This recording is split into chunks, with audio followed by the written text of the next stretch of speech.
હવે આપણું તેલ છે તે ગરમ થઈ ગયું છે. હવે આપણે તેમાં રાઈ અને જીરું નાખી દઈશું. સમારેલા કેળા નાખી દઈશું.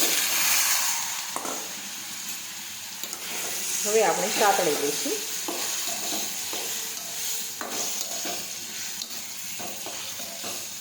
હવે આપણે બધા મસાલા તેમાં નાખી દઈશું.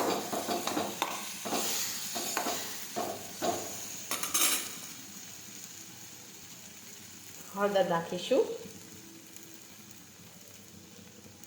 ચટણી નાખીશું. કાશ્મીરી ચટણી નાખીશું.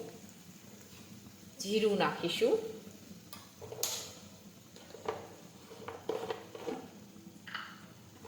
મીઠું નાખીશું.